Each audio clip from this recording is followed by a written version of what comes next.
The first memory I have of my brother is when our mother tried to get us into the bath. I couldn't have been more than 2 years old, and I screamed and kicked and fought until I nearly passed out. As soon as I was in the tub, my mother left the room to go find some shampoo, and I ran out of the bathroom. When I stepped into the hallway, I heard John's voice arguing with my mother. He was trying to convince her to let me not take a bath. That's how I remember him during most of my childhood.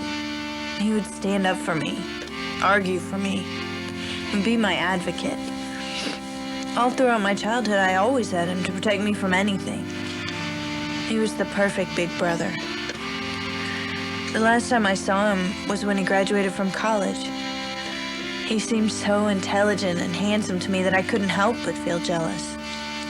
I knew he would make something of himself. Which is why we were all surprised when he decided to become a priest. We were never really a religious family, so his decision really fascinated me. I needed to make a film to get my degree, so I left home and decided to come out to the city of Pomona in California to try and get a better idea of what has happened to my brother since he walked out of our lives.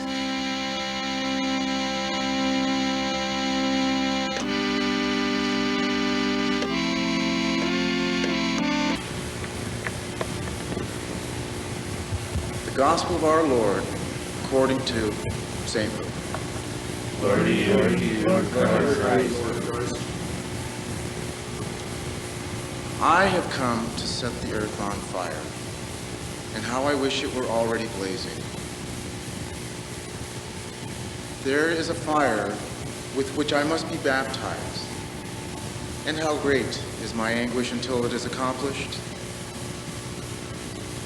Do you think that I have come to establish peace on earth? No, I tell you, but rather division. From now on, a household of 5 will be divided. 3 against 2, and 2 against 3. A father will be divided against his son, and a son will be divided against his father. The word of the Lord. Praise to you, Lord Christ.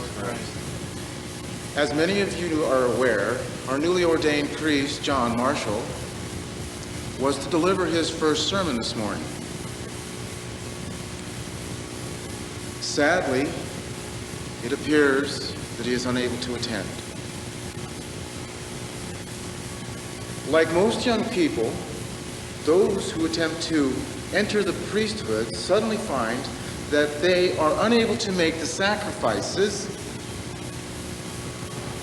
necessary to best render their services to God. Their failure to make this sort of commitment. Hi. Hi. Sorry I'm late. I just spent a few days up in the mountains trying to figure a few things out for myself. I think I know most of the faces out there. And I'm sure most of you know me. Ever since I was 20, I've been working as hard as I can to become a priest. I felt a calling to the church, a calling to do some good in the world. I came to Reverend Jim and I asked for help, and he helped me. He taught me some truths. He taught me about the Bible and about what God wants us to do and how to serve the Lord. But the more I thought about it, I realized that he was teaching me how to serve his Lord.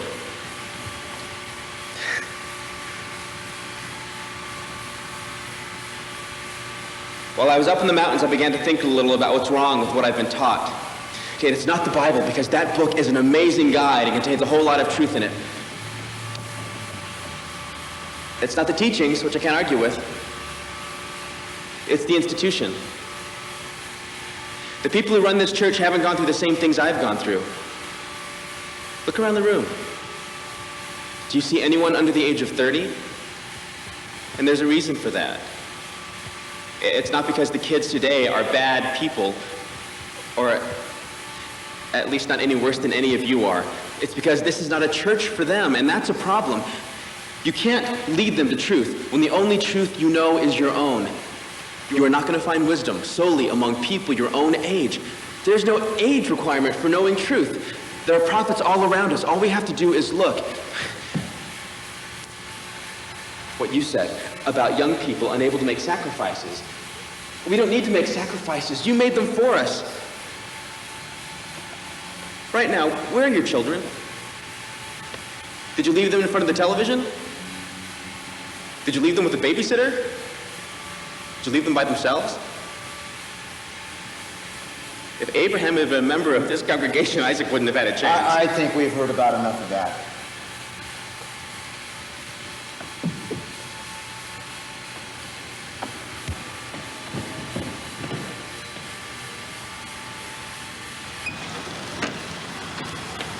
Well, that went well. What are you talking about? They could have killed you in there. Exactly. They didn't kill me. It's better than I expected. I'm glad you could make it out, Het. Mom told me you might be coming by. She wasn't supposed to tell you. I wanted to surprise you. It's still good to see you. It'll be good to have you along for this. Along for what? Well, I've got a lot of work to do. Didn't you hear what I was talking about in there? Their church doesn't mean anything to me or to a lot of other people. They need something new. A new church. But I thought you were through with the church. That church, maybe. It'll probably be a while before they let me back into Pomona at all. Montclair. That's a whole other story. Do you know people here? Not yet, but I will.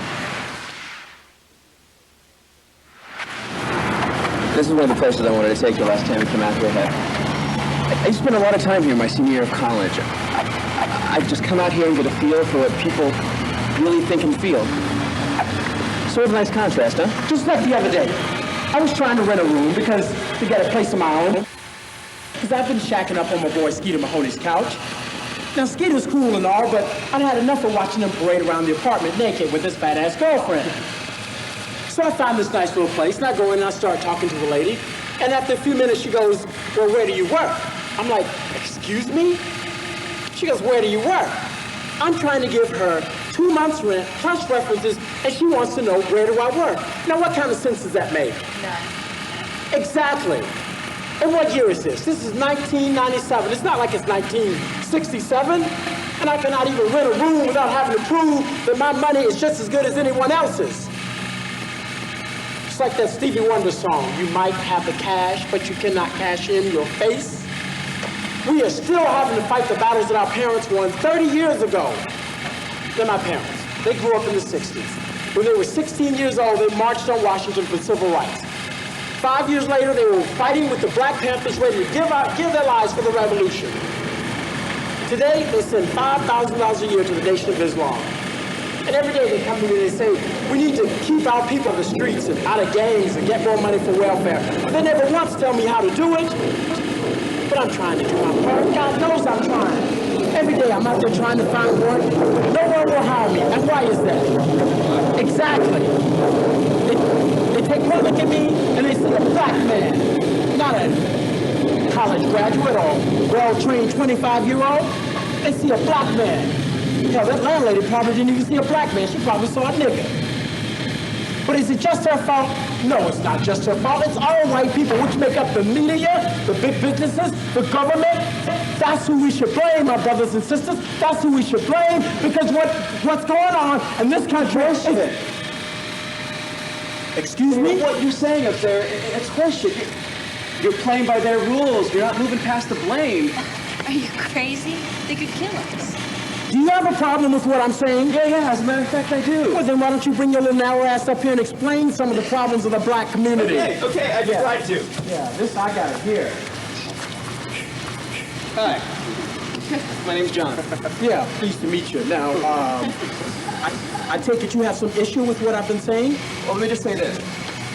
I was with you for quite a while there. Well, let me ask you, how old was this woman? Was she your age? What?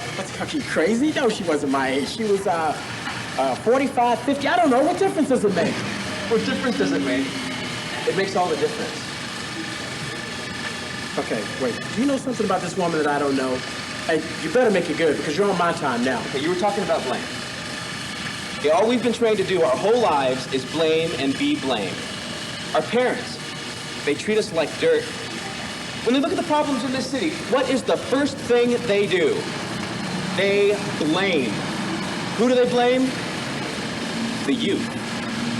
Black, white, Asian, Hispanic, doesn't make a difference. Gang violence, it's the kids. Drug use, it's the kids. Date rape, it's the kids. Unemployment, it's the kids. No matter what problem comes up, we're the ones responsible. When Sorry, I didn't catch your name? Simon. When Mr. Simon here tries to rent a room, that woman didn't see a black man. She saw a kid, a 20-something kid. Have any of you watched the news ever? Every night there's a story about what's wrong with the youth today. We're dumb, we're materialistic, we're useless. No employer is going to hire one of us regardless of our qualification. There are thousands of people over 40 who want the same jobs and who will always get them. Our parents tell us that it's our fault the world is going to hell. But what do they expect when they take everything for themselves? What's left for us, I ask you? What's left for us? Look, I want you all to listen to what this guy's saying, because it sounds like he's got something going on in his head. So what do we do about it? Well, what do you do? Ask my brother John here. Don't ask me. I'm still new at this.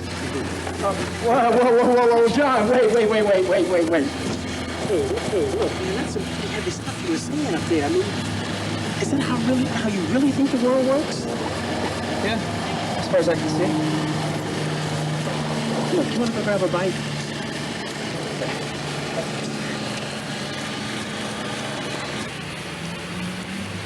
You know, you should meet my parents. Why? Because they're pretty interesting people. And I'm sure they'd have a few words to say about your theories. Sure they would. But they'd just be trying to protect themselves. They know that they're the ones who ruined everything for us. Well, how do you mean? Look, before them, this was a beautiful world. Less pollution, less crime. For years, what were we promised? Well, that we'd live better than our parents. Exactly. And until now, that promise has been kept. But it's all over now. They ruined it. They destroyed the system, and now we have to fix it, and they won't let us. Okay, this is disgusting. I need to find a trash can.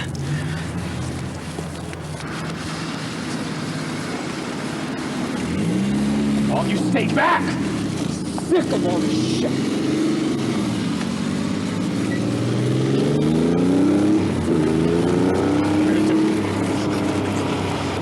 What are you doing? Trying to kill myself. Yeah, why? What do you mean, why? It's none of your business. Hey. Maybe I can help. Come on. Let's go talk.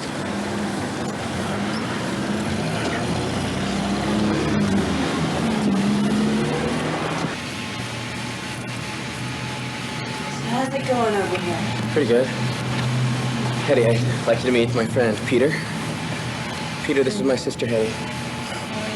Pleased to meet you. Peter's been having a bad day since his parents kicked him out of the house. It's terrible. Why'd they do that? I lost my job. My boss said the new minimum wage laws make it too expensive to keep me on. I figure it's because I didn't work enough. Peter, how many hours a week did you work for this man? 40? Well, and how many hours did he ask you to work each week? 40. Well, then you worked as much as you could be expected to work. Everything he asked for, he received. What more could he want? I don't know, more, I guess. If he had needed more, he should have asked for more. You're not responsible for your employer's flaws. So he has to give me my job back. What did you do at this job? I clean dishes.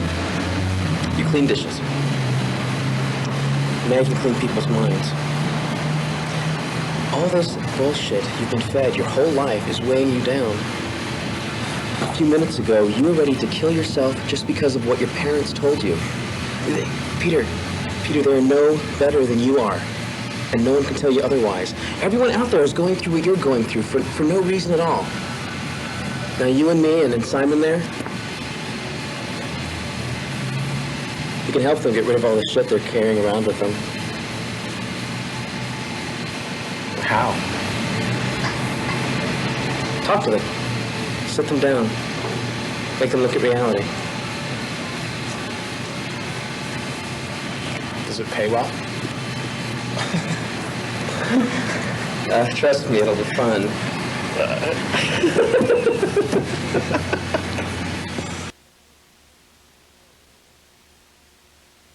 The meek will not inherit this earth. The furious are able to oppress solely because the meek will not rise up against them, and they know that. The meek look at all the shit the furious oppressors put them through, and they blame themselves. This has got to stop. The meek can fight back, but not with knives and guns. We will fight with stories. We will fight with words. We will fight with our minds. Yes, those who suffer silently for the truth are blessed. But even more so are those who succeed in bringing about change.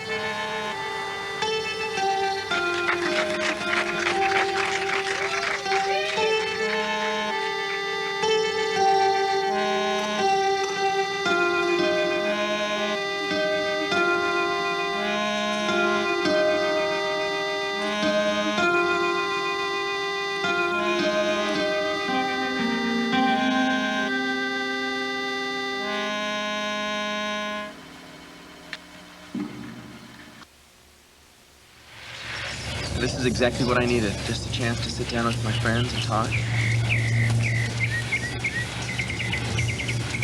Well, to talk.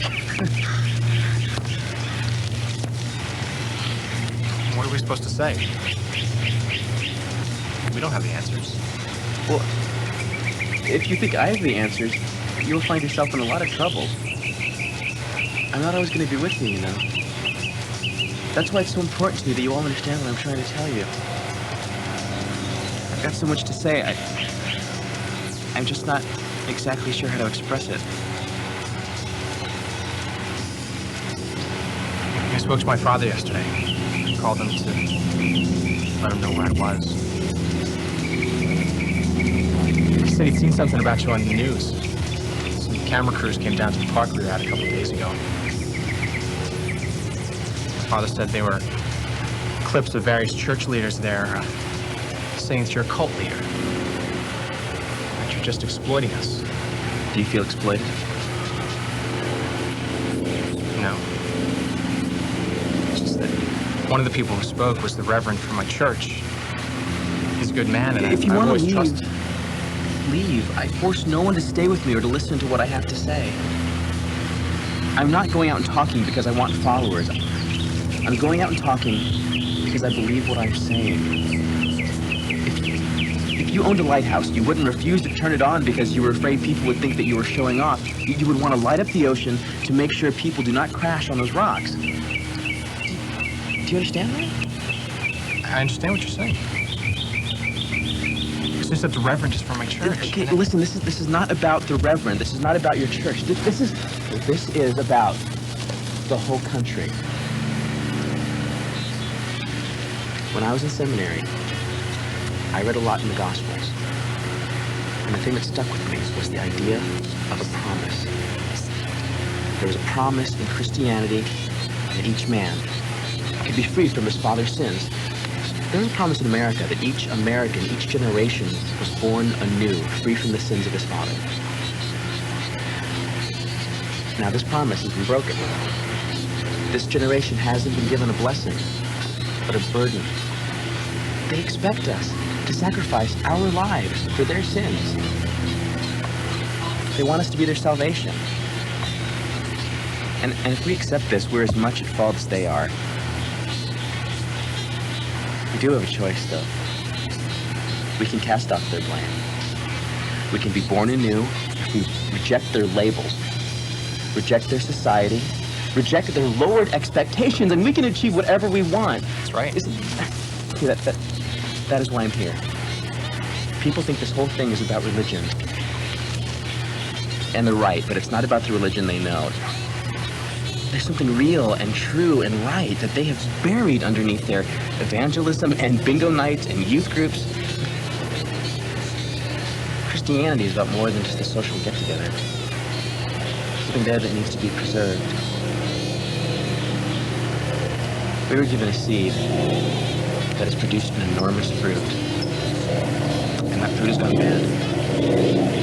We need to cut out the fruit until all we have left is the pit. And from that pit, we can start something new. Something perfect. We've seen the mistakes they've made in the past, and we can avoid that. That is why I have to teach you. So you can tend that seed and make sure it grows up all right. Excuse me.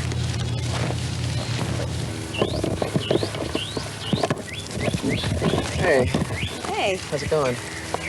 pretty good. I haven't had a chance to sit down and talk to you since I got back. Oh, yeah, I know. It's been pretty crazy. You were in the papers back east. Everyone's talking about you. Oh, so I hear. You holding up okay? I don't want you to crack under the pressure. I'll be fine. This is what I wanted. I need people to pay attention to me. That's what I'm saying. I'm just not sure how to get their attention best. Have you thought about maybe one of those nice televangelist setups? Make a little money? I don't think that's quite my style. I guess not. You know, I'm worried about these people here, though. Do you think I'm getting through to them at all? I think so. Peter seems to be understanding. I'm not sure how thoroughly. Simon loves you. I think he misses a word you say. What about Marcus? He worries me. He's such an angry young man. He's just too wrapped up in his own little constructs to hear what I have to tell him. Yeah, but I think you're getting through. I mean, I'd say pretty much everyone here's listening to you. What about you? Me? Yeah. Guess I've always listened to you. I'm glad to hear that, Hat. You know, I'm really glad you can make it out. I've missed you out here the last few years. Thank you. It's good to see you.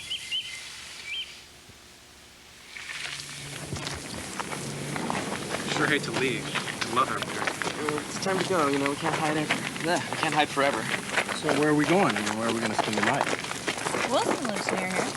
Wilson? How does that sound, Chloe? Okay, let's go. This way.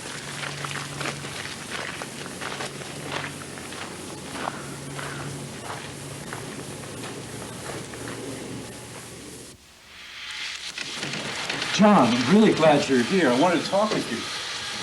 Do you know Michael Every's talk show down in Pomona at the radio station? They're gonna have a program tomorrow about you, and they've invited Councilman Woodruff and Lieutenant Johnson from the police, and they want you to come. That's insane. Who knows what they'll do to you? Have you heard what those people have been saying?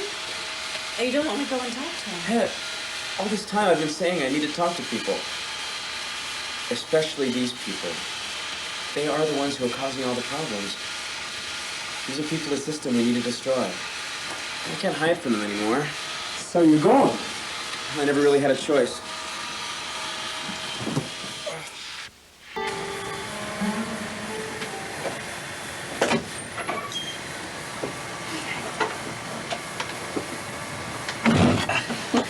I just put Chloe to bed. All goes well, you should be getting your first full night of sleep in a while. You're so good at this. You're so good at everything. I wonder if she'll take me back now that she's used to being treated like a queen. I feel Sarah, let up. You can't be this hard on yourself. I'm sure your parents were this hard on themselves when they were raising you. like... No, they certainly weren't. I mean, don't get me wrong. You know, I'm sure they loved me and everything. It's just... They were never there. Yes, they were there. every day at 6 o'clock. I mean, I can't complain. They provided for me and everything. I understand. You always do. But do you understand me? I think I do. You're our advocate. You're here to help us out. Show us what we should be doing. Show you what you should be doing. Well, yeah. All my life I've wanted somebody who could, you know, step in, maybe point some things out, support me. I've just been doing so much on my own my whole life. I just want a break. A break from what? Your life? Your daughter? What?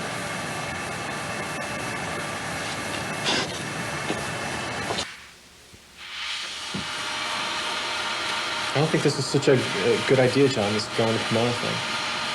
No, it is a good idea. Probably the best idea we could have come up with.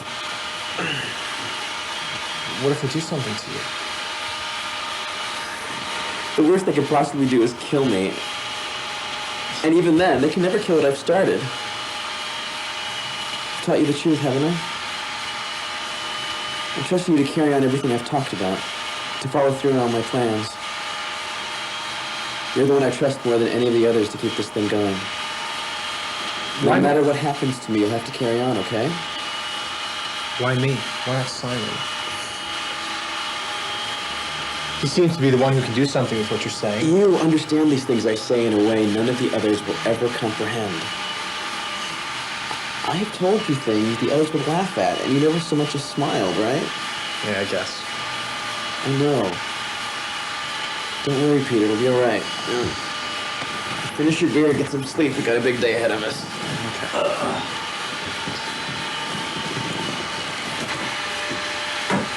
Is he really gonna do this tomorrow? Everything will be fine. I'll wake you before we go.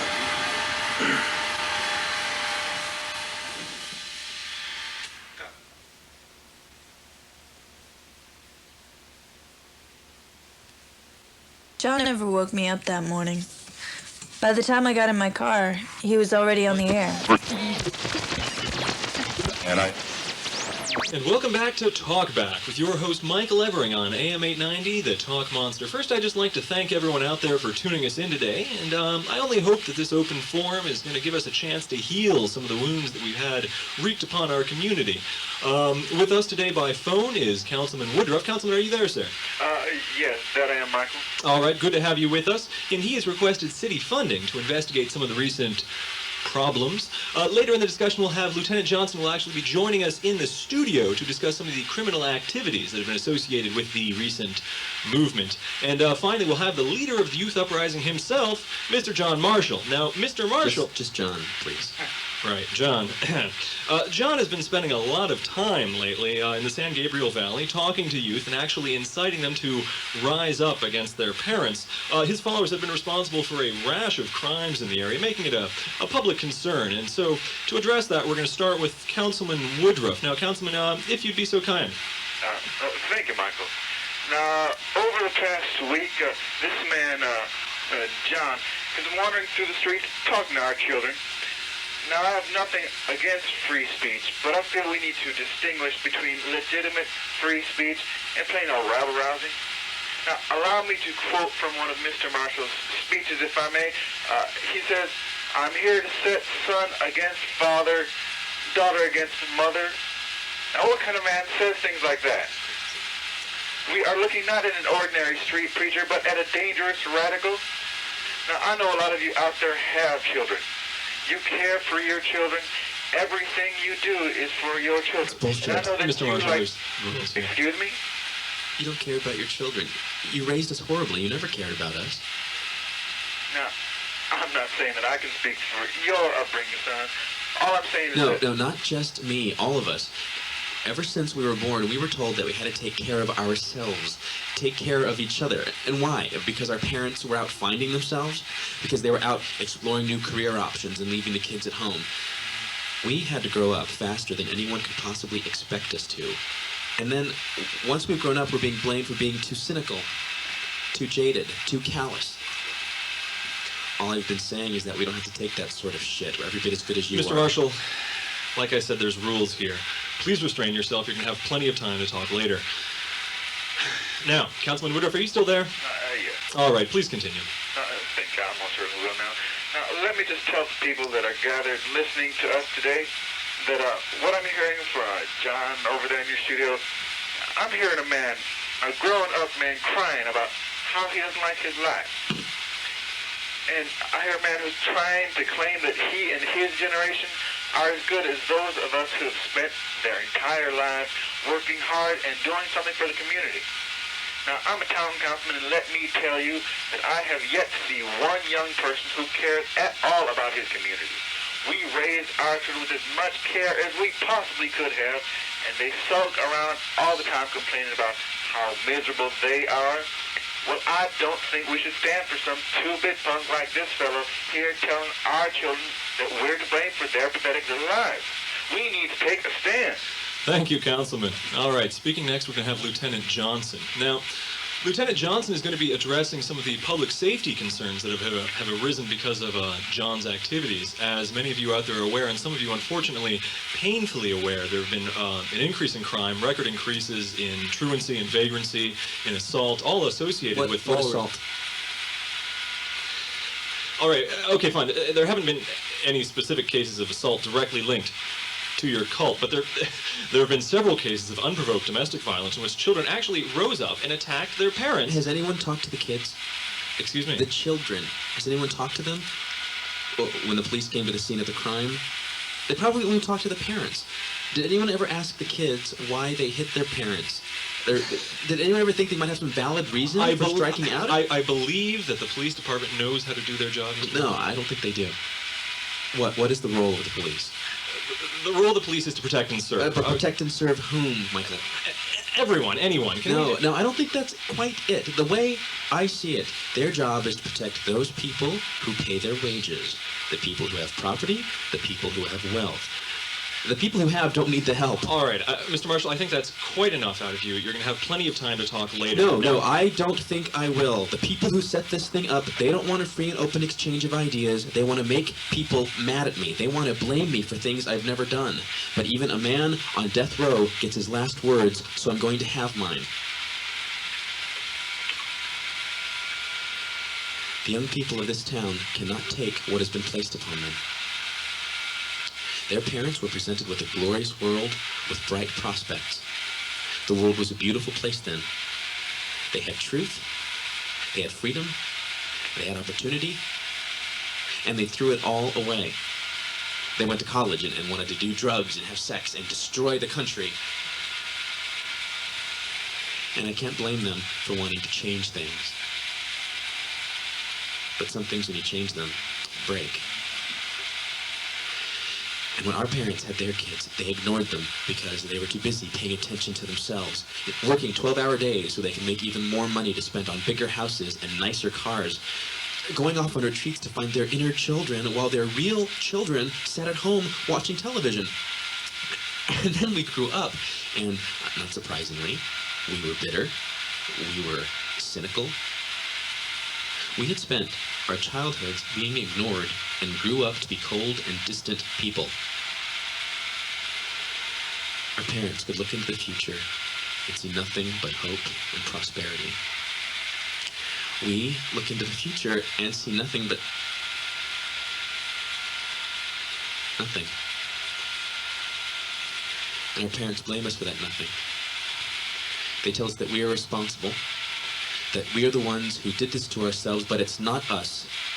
They are responsible. They destroyed America, and we will not be blamed for that. We will not take that blame. It appears that I am being arrested. What do you want us to do? Do whatever you feel is All right, we're having a little bit of problems here. We're just going to go to some alternative programming we've got scheduled for the show today. Thank you all. This is, remember, you're listening to the Talk Monster AM 890 here with Michael Edgar. We're here every weekday. You can catch us between 12 and 5 p.m. Well, you know, this is one of our community shows, and things are going to happen. You know, I apologize for the inconvenience here. And we should, John was arrested for violation of FCC indecency laws and contributing to the delinquency of a minor. He was held at the Pomona courthouse overnight. Wilson and I set up a vigil on the steps. Lots of people were there at first, but by morning, I was the only one left.